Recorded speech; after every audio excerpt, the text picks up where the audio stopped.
नमस्कार, मैं डॉक्टर रोज़ी शाह। आज मैं बीए पार्ट सेकंड के फर्स्ट पेपर में नया टॉपिक आपके साथ शुरू करने जा रही हूँ। एकल अध्ययन पद्धति।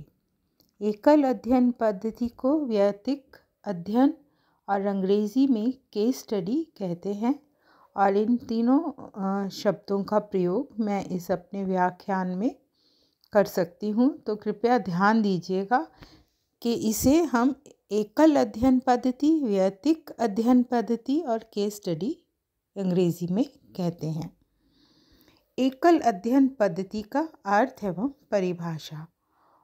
ओडम तथा जोचर के अनुसार वैयक्तिक अध्ययन एक प्रविधि है जिसके द्वारा प्रत्येक व्यक्तिक कारक, चाहे वह संस्था हो अथवा एक व्यक्ति या समूह के जीवन की पूर्ण घटनाओं का विश्लेषण उस समूह की किसी भी अन्य इकाइयों के संदर्भ में किया जाता है। बीसेंज और बीसेंज के अनुसार वैयक्तिक अध्ययन पद्धति गुणात्मक विश्लेषण का एक रूप है जिसमें एक व्यक्ति, एक परिस्थिति या संस्था का सावधानीपूर्वक तथा पूर्ण विश्लेषण किया जाता है।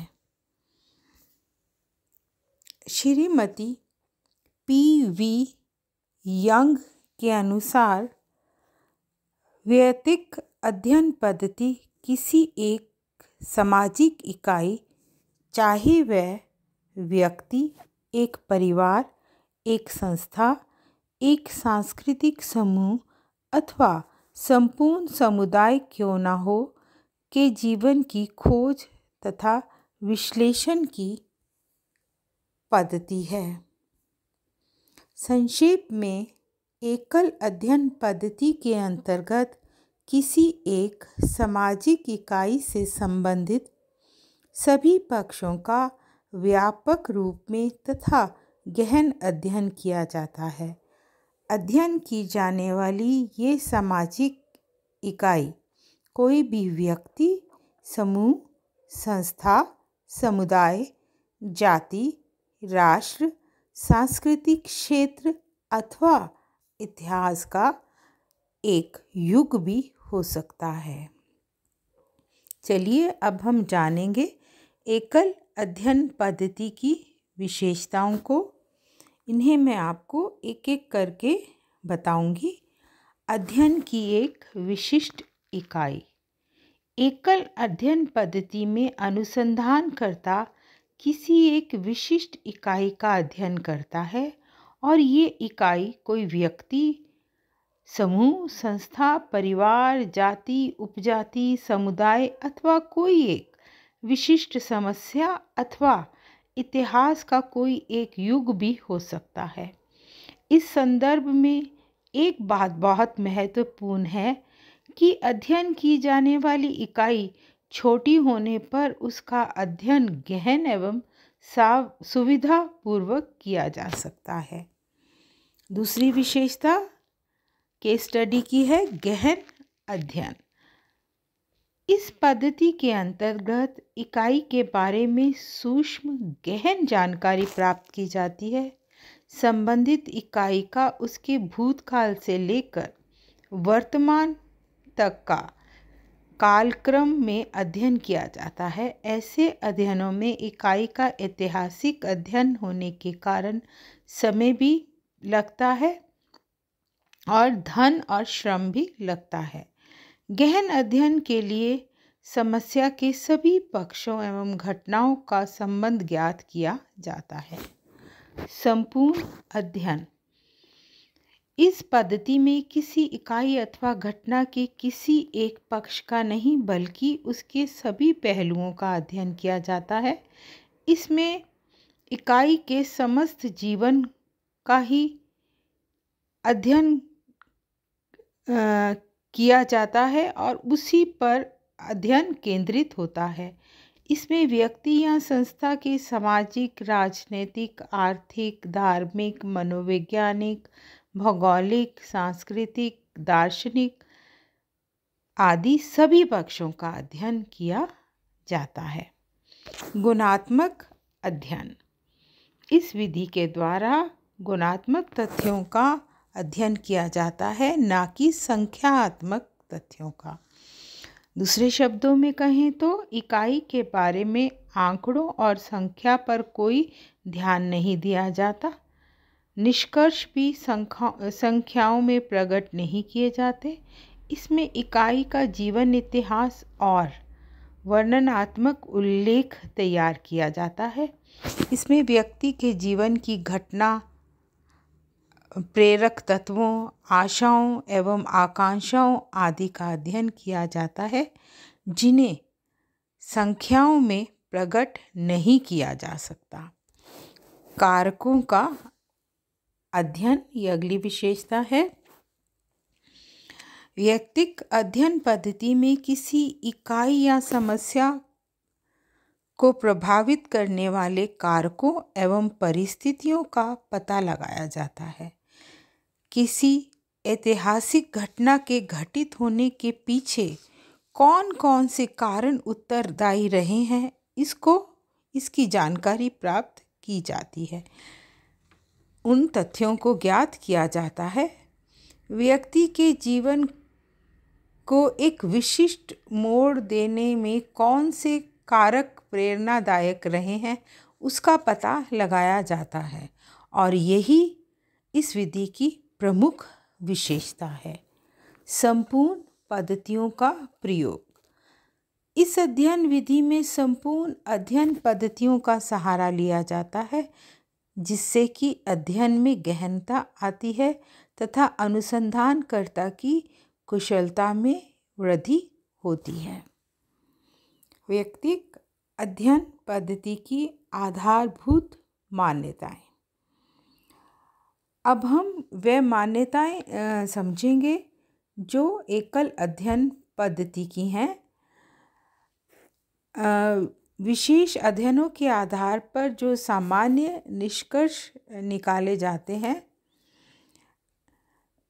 व्यक्तिक अध्ययन में एक अथवा कुछ इकाइयों के अध्ययन से प्राप्त निष्कर्षों को समग्र यूनिवर्स पर लागू किया जाता है। अब ये मान्यताएं कौन सी हैं, इन्हें आपको बताने जा रही हूँ। सबसे पहले मानव व्यवहार की समानता। व्यक्तिक अध्ययन की ये मान्यता है कि मानव व्यवहार में मौलिक एकता पाई जाती है। मनुष्यों में ऊपरी और बाह्य असमानताएं होने पर भी उनकी मूल प्रकृति, प्रवृत्तियों एवं प्रेरक शक्तियों में समानता पाई जाती है। समान स्थितियों में सभी मनुष्यों का व्यवहार एक जैसा होता है।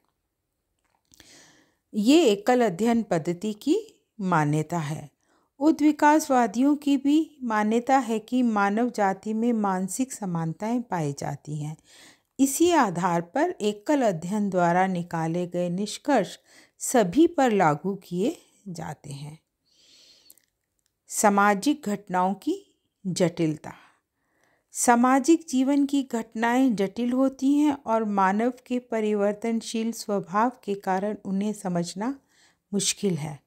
मानव व्यवहार के अमूर्त होने के कारण इसे ज्ञात करना एक कठिन कार्य है, मगर मानव व्यवहार की जटिलता का अध्ययन एकल अध्ययन विधि द्वारा किया जा सकता है।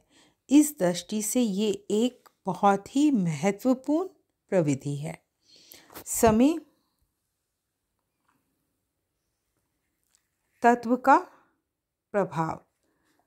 मानवीय व्यवहार तथा किसी घटना के अध्ययन में समय भी एक महत्वपूर्ण तत्व है।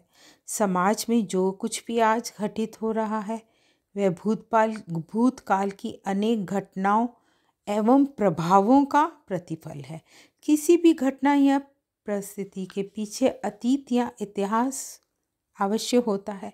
किसी घटना को समझने के लिए उसके पूर्व की घटनाओं और इतिहास को समझना जरूरी है। व्यक्तिक अध्ययन में किसी घटना को कालक्रम में कार्य कारण संबंधों के आधार पर देखा जाता है।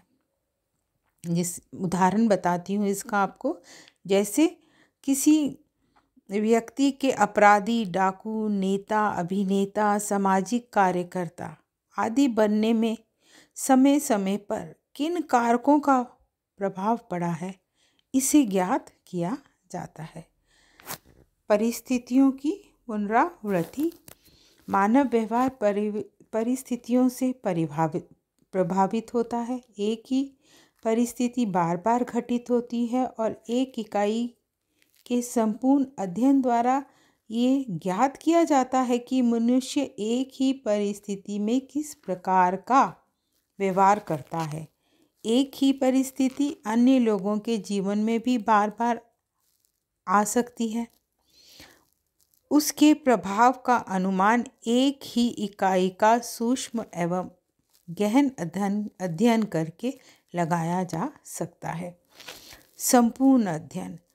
व्यक्तिक अध्ययन पद्धति में किसी एक इकाई अथवा घटना के किसी एक पक्ष का नहीं बल्कि उससे संबंधित सभी पक्षों का अध्ययन किया जाता है।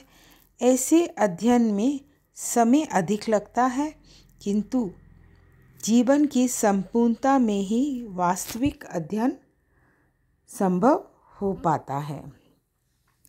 व्यक्तिक अध्ययन पद्धति के प्रकार। ये 2 प्रकार हैं जो मैं आपको अभी बताऊंगी। व्यक्तिक अध्ययन मतलब case study of an individual. इस प्रकार के अध्ययन में एक व्यक्ति के बारे में समस्त सूचनाएं एकत्र की जाती हैं। इसमें उसके जीवन का प्रारंभ से लेकर अब तक के जीवन के इतिहास का अध्ययन किया जाता है और इस प्रकार के अध्ययन में सभी घटनाओं, परिस्थितियों, पृष्ठभूमि की जानकारी प्राप्त की जाती है, जिन्हें व्यक्ति के व्यक्तित्व निर्माण में महत्वपूर्ण भूमिका निभाई है। इस विधि में व्यक्ति के परिवार के सदस्यों का, पड़ोस का, मित्र मंडली का, पत्र, डायरी, आत्मकथा, लेख, संस्मरण, जीवन इतिहास आदि स्रोतों से जानकारी प्राप्त की जाती है। इस प्रकार इस विधि में व्यक्ति के संपूर्ण सामाजिक जीवन एवं उसे प्रभावित करने वाले कारकों का अध्ययन करके निष्कर्ष निकाले जाते हैं। जो केस स्टडी का दूसरा प्रकार है वह है समुदाय का व्यक्तिक अध्ययन। इसके अंतर्गत किसी समूह, संस्था, जाति या समुदाय का एक इकाई के रूप में अध्ययन किया जाता है।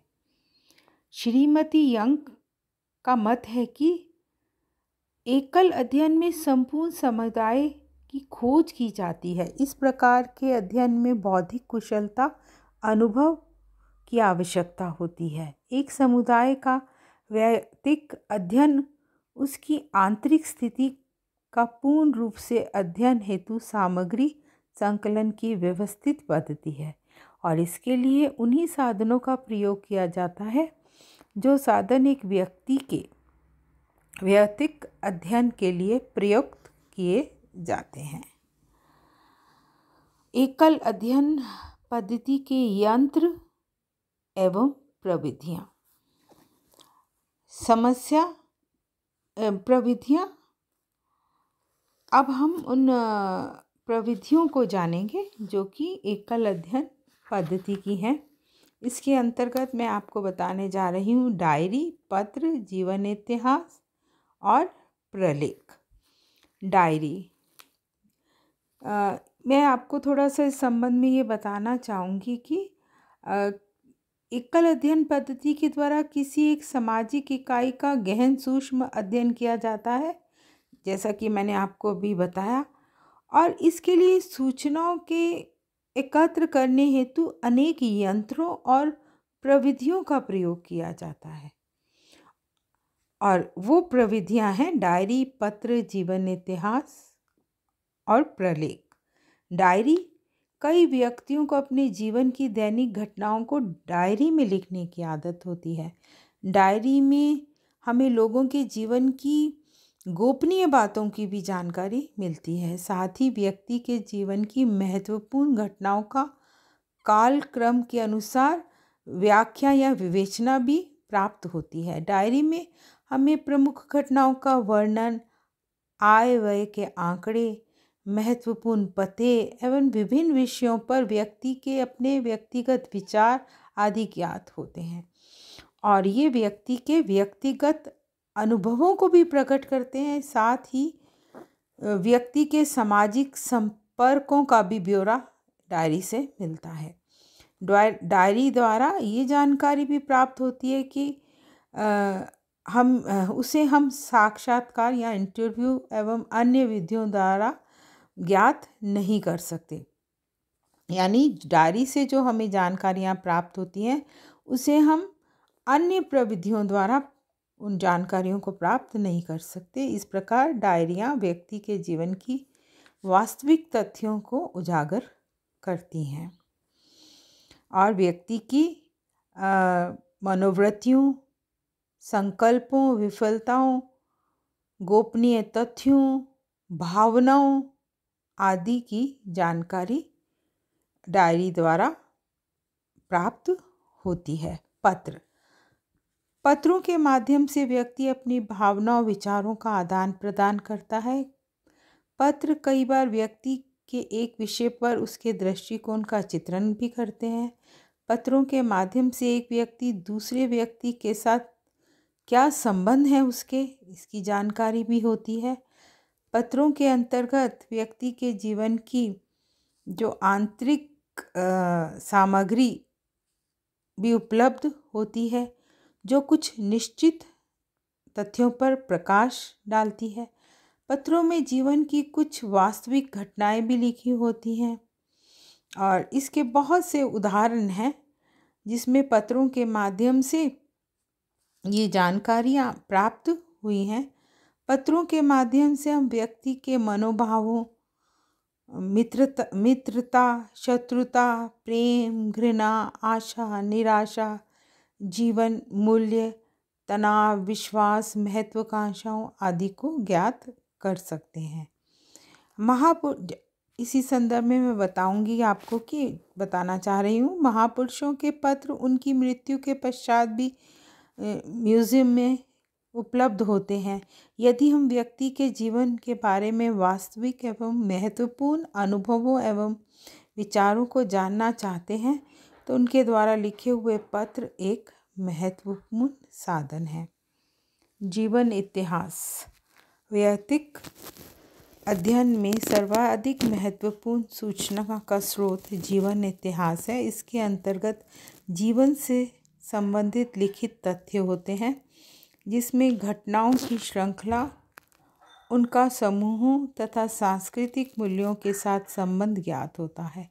इसमें व्यक्ति स्वयं अपनी भाषा में अपने जीवन की घटनाओं और अनुभवों का वर्णन करता है। इसमें जीवन के विकास का ऐतिहासिक वर्णन मिलता है। जीवन इतिहास को परिभाषित करते हुए जॉन मेज ने लिखा है कि जीवन इतिहास का तात्पर्य विस्तृत आत्मकथा से है, परंतु व्यवहारिक अर्थ में इसके अंतर्गत किसी भी जीवनी संबंधी सामग्री को सम्मिलित किया जा सकता है।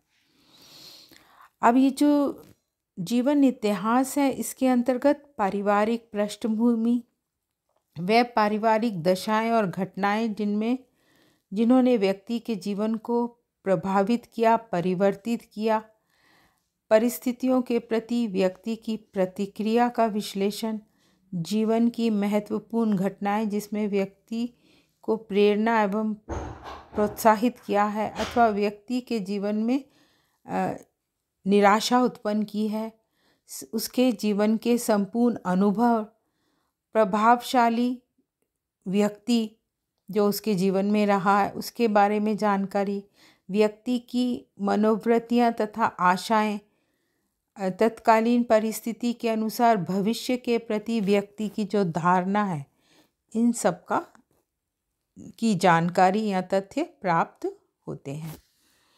प्रलेख डायरी, पत्र तथा जीवन इतिहास के अतिरिक्त वैयक्तिक विषयों के अध्ययन के कुछ अन्य स्रोत भी हैं, जैसे व्यक्तिगत प्रलेखों आदि का उपयोग तथ्यों को एकत्र करने के लिए किया जाता है।